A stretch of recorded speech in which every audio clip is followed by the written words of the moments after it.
Namaste, Jai Bharat. This is Modi era in Bharat. We call it as Modi Yuga in Bharat. Last 10 years plus, there had been a lot of changes in the nation Bharat. We were Vishwagurus once upon a time, and now we are again in the making of Vishwaguru. But we don't want to, we don't have the habit of boasting about or speaking that we are the best. We know that that is foolishness and we don't do it. If we are good, it is for you to say that. When we are good, it's for others to say that yes, Bharat is this, Bharat is that. We will not say. We need not to say. If you are really good, then you will naturally say, at least coming out of the hibernation and many kinds of clouded perspectives, there will be time when you will see us and say that you are good. So let me just randomly go through some points, 16 points, where Bharat made its impact in the last two, in this Modi Yuga. In this Modi Yuga, that is more appropriate to say than saying so many years. Somebody identified is not me. I got it from someone else. Number one, in the 25 top nations listed, Bharat is number 3. It's not a matter of joke. For us at least, it's not a matter of joke. Among the 25 top nations, Bharat becomes 3. Number 2, the GST income had gone to 1.5 lakh crores. GST income goes to 1.5 lakh crores. Number 3, in solar energy or solar revolution, we say, Bharat becomes second, trespassing both the US and Japan. Number 4, in 1917 and 18, our solar energy production has doubled, shocking China and US. Number 5, the GDP of Bharat has become, tremendous growth rate Bharat has become 8.5%. China, on the other hand, is 6.7% in spite of the communist rigidity, and the US only 4.2%. They all are GDP growth. That don't underestimate these nations. Their GDP growth is this much. That doesn't. It only shows that how rapidly Bharat is growing. Then the sixth is unique to Bharat. 6th point. Bharat has become the first nation in the entire world to have the abilities of using supersonic missiles from land, sea, and air.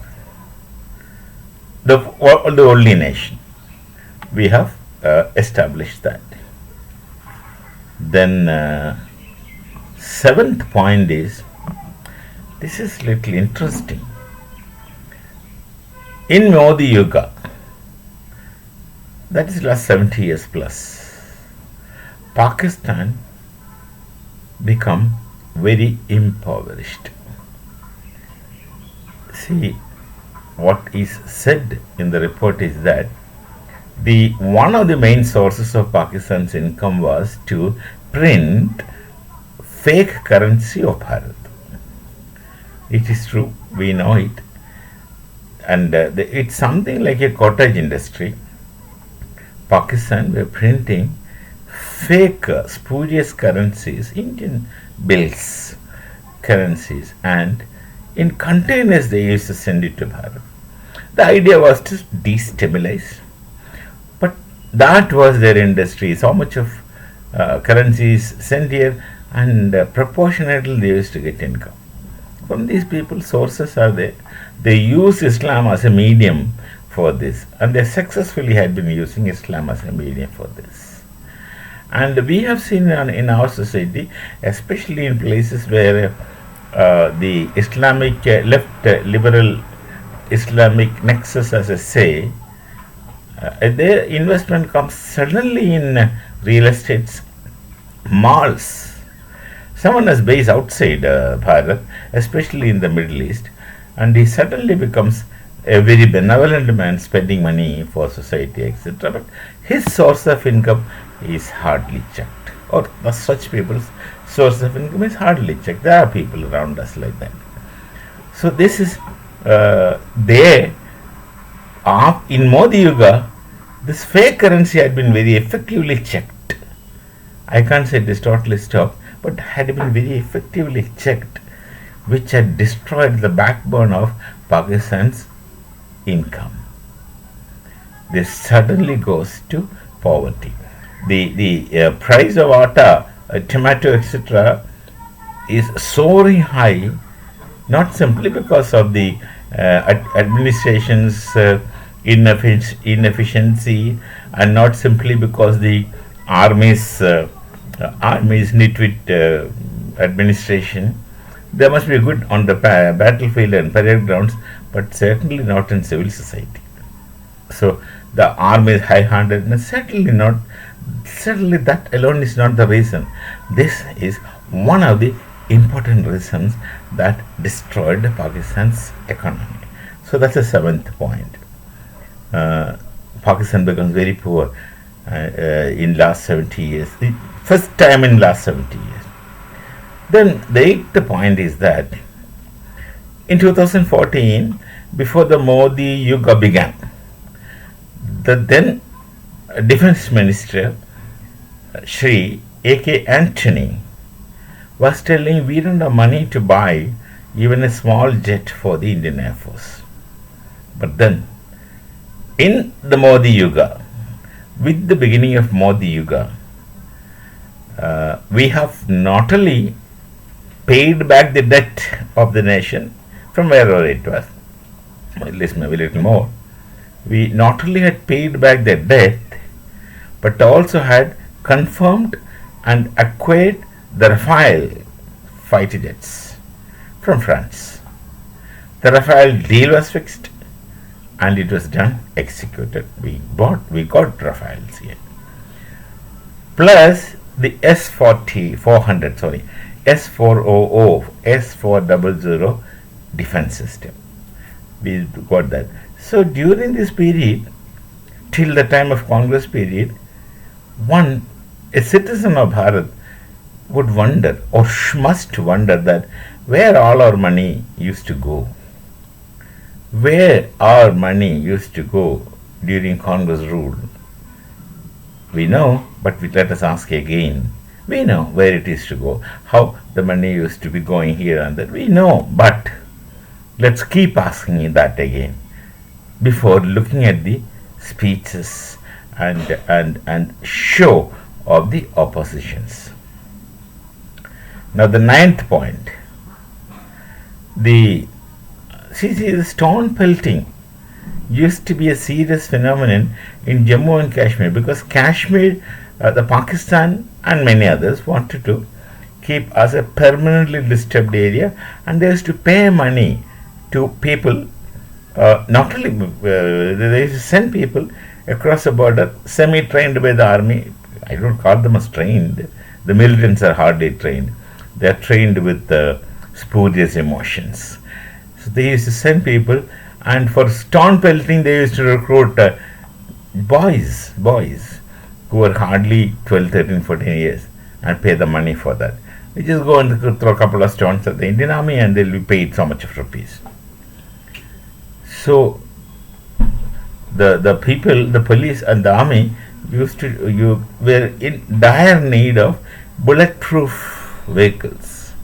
In Modi Yuga, 2,500 bulletproof vehicles were made available to the our security forces in Kashmir, and they are not imported, they are indigenously produced.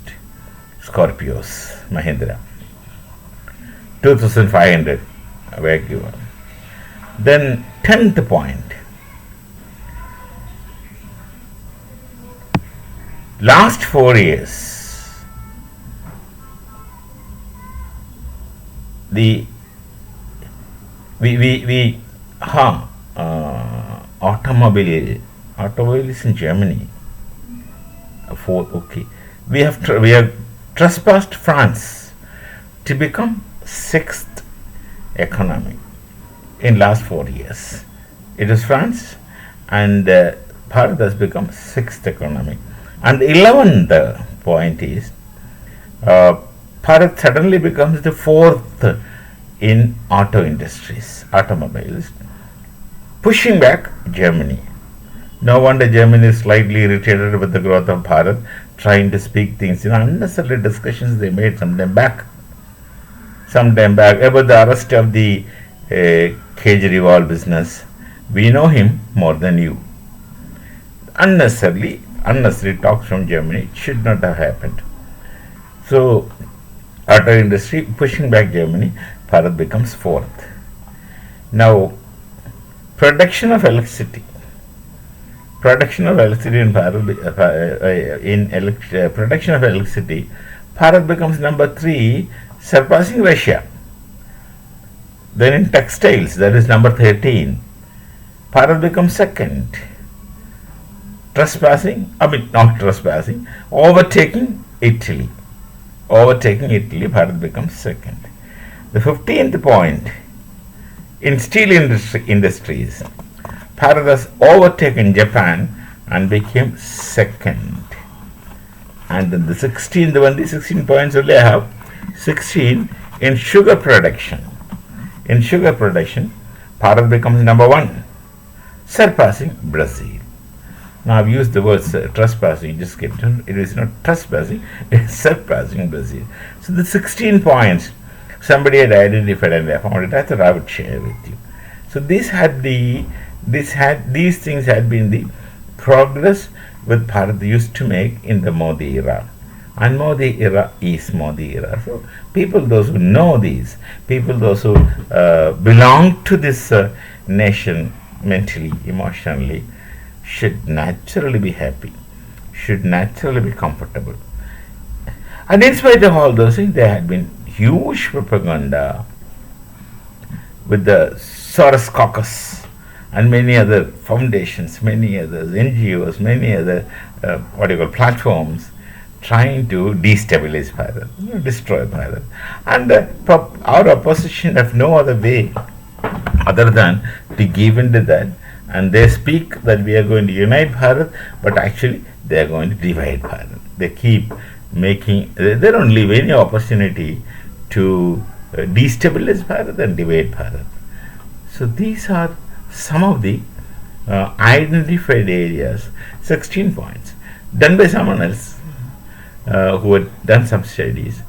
I'm just repeating what I found. I really think it's great. And we really have to look forward for a day when we stand on our feet. We don't want to say that we are great, but when you feel so, you can freely say. It doesn't make us proud in that sense, but we'll be happy. Till we meet again. Namaste. Jai Bharat. Jai Shri Ram.